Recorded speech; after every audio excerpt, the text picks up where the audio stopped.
ଘରକୁ ବି ପଳେଇ ଆସିଲୁ। ଆଜି 4 ଦିନ ହେଲା ରହିବାର ଆମେ ଘରକୁ ପଳେଇ ଆସିଲୁ।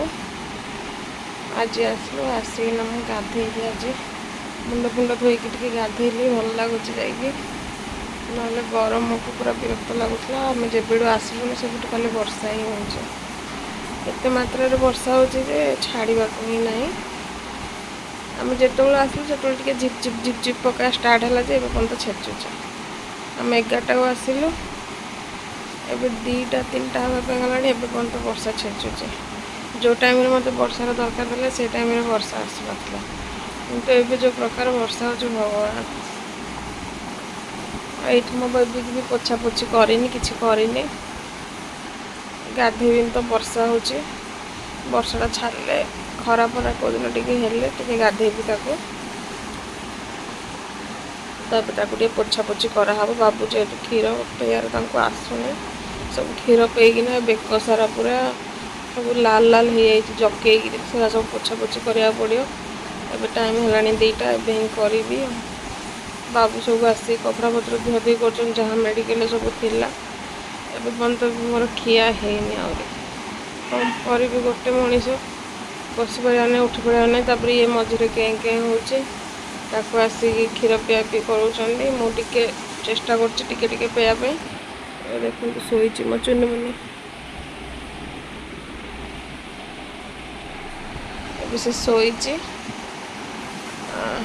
ଖାଲି ଶୋଉଛି ଆଗା ଦିନ ରାତି। କି ଜାଣେ ଶୋଇଲେ ଭଲ କି ଖରାପ ମୁଁ ଜାଣିନି, ଖାଲି ଦିନ ରାତି ଖାଲି ଶୋଉଛି। ଭୋକ ଲାଗିଲେ କାନ୍ଦୁଛି, ଆଉଥରେ ଶୋଉଛି। ଜାଗା ତାର ଚାଲିଛି ଦିନ ସାରା। ମୁଣ୍ଡ ଫୁଣ୍ଡ ଧୋଇଲି ତ, ମୋତେ ଅପରେସନ୍ ହେଇଛି। ଆପଣମାନେ ଭାବୁଥିବେ ଅପରେସନ୍ରେ କ'ଣ ମୁଣ୍ଡ ଫୁଣ୍ଡ ଧୋଇ ଗାଧେଇଲେନି। ମୋର ୱାଟର୍ ପ୍ରୁଫ୍ ପଟି ଲାଗିଛି ତ, ସେଥିପାଇଁ ଡକ୍ଟର କହିଲେ ଗାଧୋଇବା ପାଇଁ। ନ ଗାଧେଇଲେ ଯେହେତୁ ଯଦି ବ୍ରେଷ୍ଟ ଫିଡ଼ିଙ୍ଗ ହେବ ତ ବେବି ଯଦି ପିଇବ ତ ବେବିକୁ ଗରମ ହେଇଯିବ, କାହିଁକିନା ମୋ ଦେହ ପ୍ରବଳ ଗରମ ହେଇଯାଉଛି। ସେଥିପାଇଁ ମୋତେ ଗାଧୋଇବାକୁ ପଡ଼ିଲା। ମୁଁ ଗାଧୋଇଲି, ଟିକେ ଫ୍ରି ଲାଗିଲା, ଆହୁରି ଥକାଟା ମେଟିଲା। ନହେଲେ ଖାଲି ଦେହ ମୁଣ୍ଡ ଭାରି ଭାରି ଲାଗୁଥିଲା। ବାବୁ ବି ସବୁ କାମ କରୁଛନ୍ତି, କପଡ଼ାପତ୍ର ଧୁଆଧୁଇ କରୁଛନ୍ତି। ବର୍ଷା ହେଉଛି, କପଡ଼ାପତ୍ର କେମିତି ଶୁଖିବ? ଘରେ ଆଗ ପଙ୍ଖା ଚାଲୁ କରିକି ଶୁଖିବାକୁ ପଡ଼ିବ। ବଡ଼ ଟେନସନ୍। ଖିଚୁଡ଼ି ବସେଇଛନ୍ତି ବାବୁ ଗ୍ୟାସ୍ରେ, 3ଟା ହେଲାଣି, ଏବେ ପର୍ଯ୍ୟନ୍ତ ଖାଇନି। ସକାଳେ ଯେଉଁ ବିସ୍କେଟ୍ ଟିକେ ଖାଇଥିଲି ବାସ୍ ସେତିକି। ତାଙ୍କେ ବି ଗୋଟେ ମଣିଷ କ'ଣ କରିବେ, ଇଆଡ଼େ ଦେଖିନା ସିଆଡ଼େ ଦେଖିବେ, ବାଉଳି ହେଇ ପକାଉଛନ୍ତି ତାଙ୍କେ ପୁରା। ଆଉ କେଉଁ ମଣିଷ ହେଇଥିଲେ ତ କରିନଥାନ୍ତା ବିଲକୁଲ ବି। ବାବୁ ବୋଲି କରୁଛନ୍ତି। ଆଉ କିଏ ହେଇଥିଲେ କହିଥାନ୍ତା କଲେ କରେ, ନହେଲେ ଥାଲେ କହିଥାନ୍ତା। କ'ଣ କରିବା, ମଜବୁରୀ, ପାଖରେ କେହି ନାହିଁ, କରିବେ ନିହାତି। ତ ଏବେ ତାଙ୍କେ 2ଟା ହେଲାଣି, ଏବେ ବ୍ରସ୍ କରି ଗାଧଉଛନ୍ତି। ଗାଧୋଇ ଆସିଲେ ବାବୁ ଆଉ ମୁଁ ଖାଇବୁ, ତାପରେ ପିଲାକୁ ସଫା କରୁ। କ'ଣ କରୁ ଗୋଟେ ମଣିଷ। ଭଗବାନ କରନ୍ତୁ କେମିତି ଭଲରେ ଭଲରେ ହେଇଗଲା, ମୋତେ ଖାଲି ସେତିକି ହିଁ, ଆଉ ଦରକାର କିଛି ବି ନାହିଁ। ମୋ ପାଖରେ ମୋ ମା, ନିଜ ମା ନଥାଉ, ମୋ ରକ୍ତର ମା ମୋ ପାଖରେ ନଥାଉ, କିନ୍ତୁ ଯିଏ ସଂସାର ଚଳାଉଥିବା ମା ମୋ ପାଖରେ ଅଛି ନା, ମୋ ପାଖରେ ଆଉ କିଛି ଦରକାର ନାହିଁ। ସଂସାର ଚଳାଉଥିବା ମା ଅଛି, ଦୁନିଆକୁ ଚଳାଇ ପାରୁଥିବା, ସଂସାରକୁ ଚଳାଇ ପାରୁଥିବା ମା ଯଦି ମୋ ପାଖରେ ଅଛି, ମୋ ବାବୁ ଅଛନ୍ତି, ମୋ ପାଖରେ ଆଉ କାହାର ବି ଜରୁରତ ନାହିଁ। ସବୁ ଜିନିଷ ଭଲରେ ଭଲରେ ହେଇଗଲା, କାହିଁକିନା ଭଗବାନ ଏତେ ନିଷ୍ଠୁର ନାହାନ୍ତି ଯେ ଭଗବାନ କେବେ ମୋର ଖରାପ କରିବେ। ମୁଁ ଯଦି କାହାର ଖରାପ କରିଥିବି, ନିଶ୍ଚୟ ମୋର ଖରାପ ହେବ। ମୁଁ ଯେହେତୁ କେବେ କାହାର ଖରାପ କରିନି, ତ ମୋର ବି କେବେ ବି ଖରାପ ହେବନି।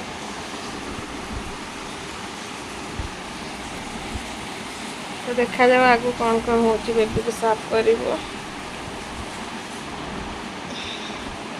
ଭିଡ଼ିଓ ବନେଇବା ପାଇଁ ପେସେଣ୍ଟ ରହୁନି, ଯେହେତୁ ସୋସିଆଲ ମିଡ଼ିଆରେ ଅଛି ତ ଅପଡ଼େଟ୍ ଦେବାକୁ ପଡ଼ିବ, ତ ସେଥିପାଇଁ ମୁଁ ଭିଡ଼ିଓ ବନେଇ ଦେଉଛି। ବସିଥିଲି ଏବେ ତ, ସେଥିପାଇଁ ଟିକେ ଭିଡ଼ିଓ ବନେଇ ଭାବିଲି ବନେଇ ଦେଉଛି।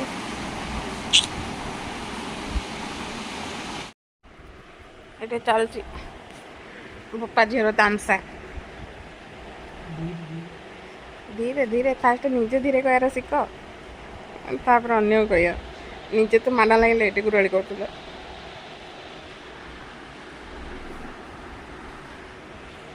ପିଲାଟାକୁ ଜନ୍ମ କରି ମୁଁ, ଇଏ ଯେ ତାକୁ ମା ଭଳିଆ କୋଳେଇ କାଖେଇ ନାଇଁ ଏ ଖୁସିଟା ପାଇଁ ହେଲେ କେତେ ତରସୁଥିଲ। ପିଲା ଧରିବାକୁ ଦେଉନଥିଲେ, ପିଲା ଦେଖାଉନଥିଲେ, ନାଇଁ ପିଲାର ଫଟୋ ବି ଛାଡ଼ୁନଥିଲେ।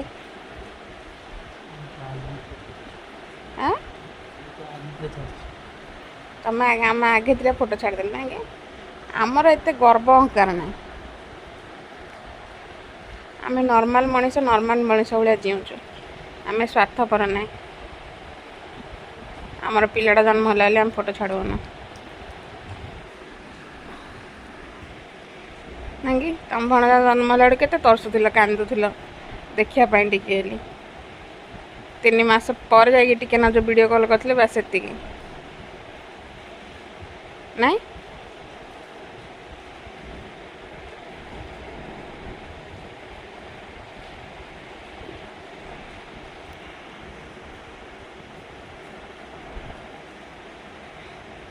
তবে এটা কিসে বেরোলো? ତମେ ତ ଇଂଲିଶରେ କଥା ହେଉଛ, ସେ ଇଂଲିଶ ଶିଖିଛି ହେଲା ମୁଁ ବୁଝିପାରିବିନି।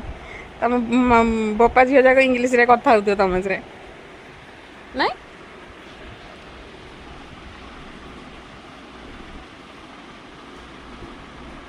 କ'ଣ ଆଜି କଥା ହେଉଛ ତମେ ତାଦେଲେ ଠାରା ଠାରି ହେଇକି? ସେ ତ ଶୋଇଛି ଆରାମସେ। ଏବେ ଆମର ଖିଆପିଆ ସରିଲା, ଗଦି ଫଦି ସବୁ ବେଡ଼ ଫେଡ଼ ସବୁ ଝାଡ଼ାଝୁଡ଼ି ସରିଲା ନାଇଁ। ଝିଅ ଡିମାର୍ଟ ଯାଇକି ସାମାନ ଆଣି ବର୍ଷା ଛାଡ଼ିଲା।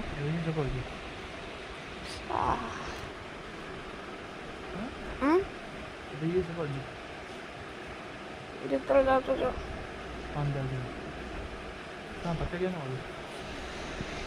ପନିପରିବା ଟିକେ କଞ୍ଚା ଭାଜି ନେଇକି ଲାଉ ଏରା ସବୁ ମୋତେ ସନ୍ତୁଳା କରିକିରି ବାବୁ କେତେ କାମ କରୁଛି ନା କହିଲେ।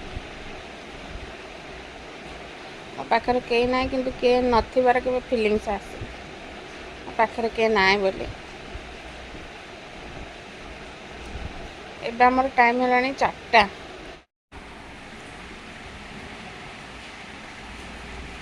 କି ନାଗୁଛି ବାପାହାର ଫିଲିଙ୍ଗସଟା।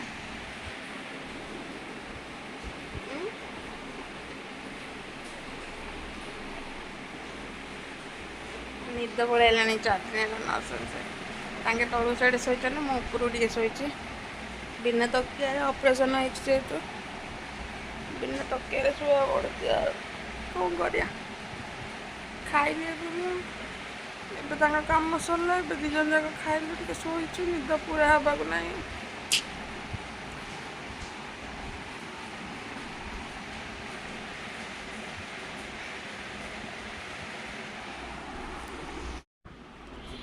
এইଠି ମୋ ଚୁଇଁ ପାଇଁ ଆଇଛି କେତେ ସାରା ସାମାନ।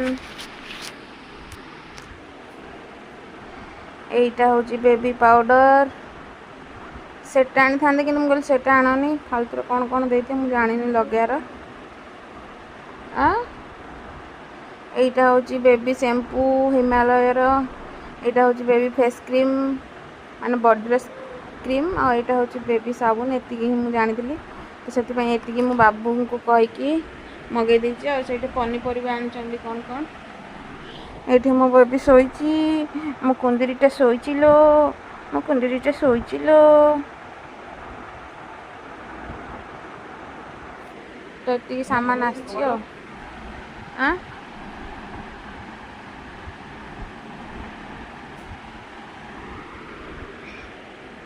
ତ ଏମିତି କିଛି ସାମାନ ଆସିଛି ମୋ ଟିଙ୍ଗିରି ପାଇଁ।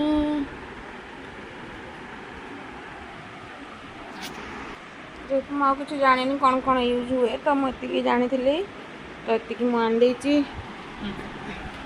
ଏଠି ବାବୁ ପନିପରିବା ଆଣିଛନ୍ତି। ଏଇଟା ବାବୁ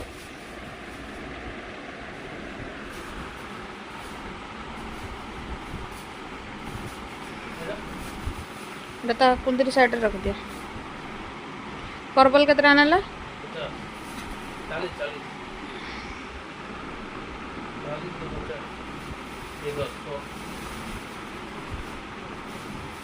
ଆଉ ଲାଉ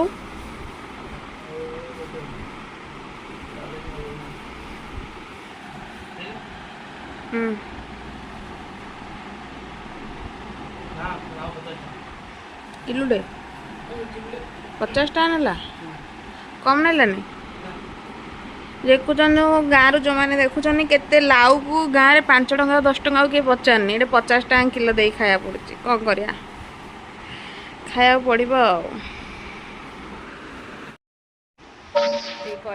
कड़ा है आमर संतुला हम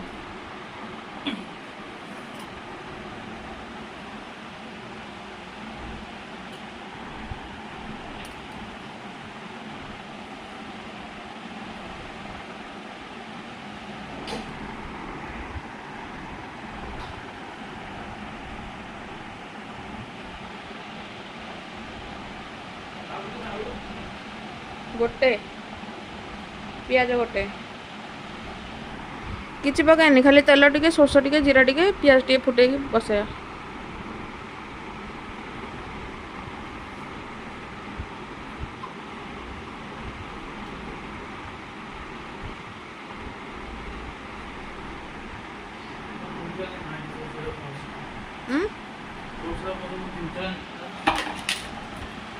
आलू कौन छान लो बगीरी काटी है बाबू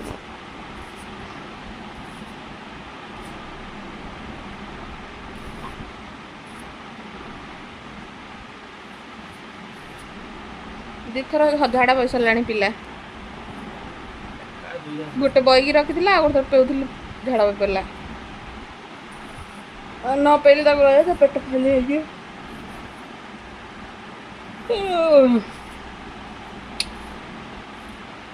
राशि तेल मिललानी कौन कर राशि तेल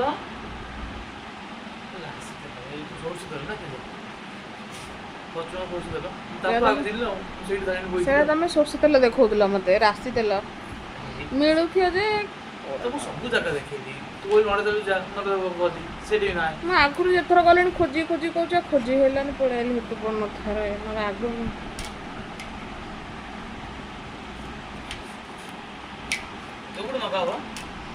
नगा हम तालू कि स्ट्रंग हम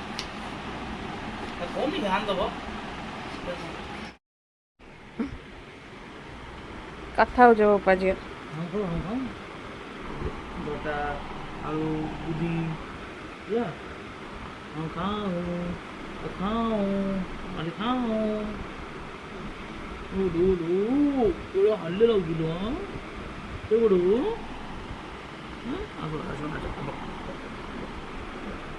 दिन सारा शोई शोले कथा चलती भात खाओ डाली खाओ फिर खाओ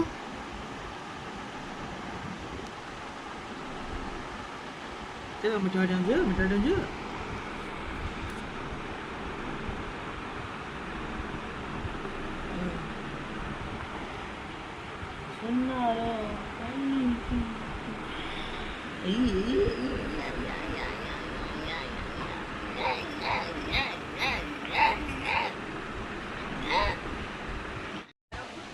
एठा आम माँ छुआ बसीचु अंधन शोच देख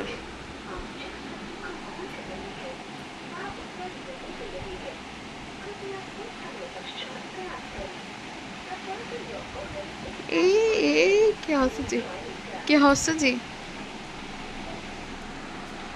सी हसुची मुझे हसु को देखी मुझे हसुची ये परिवा काटा चलती क्षीर पेउले बोले आई आउ पुणी परिवा काटा पड़ेगा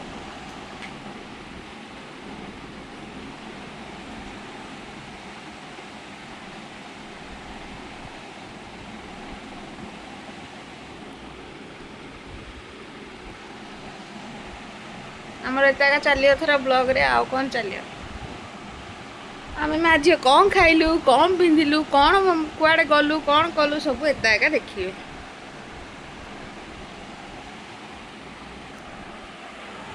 ये आमको देखिए ब्लॉग रे कौन खाइबा बनैले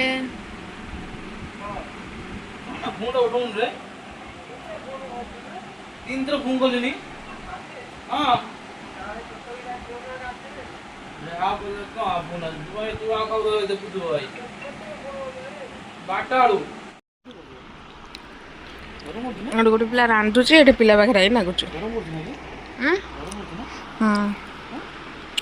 बोलना मजा पड़ेगा एक नंबर करेगा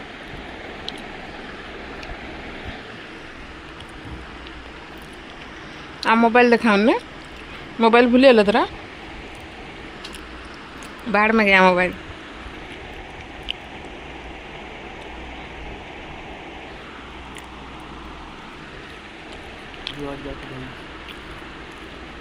छानिया हो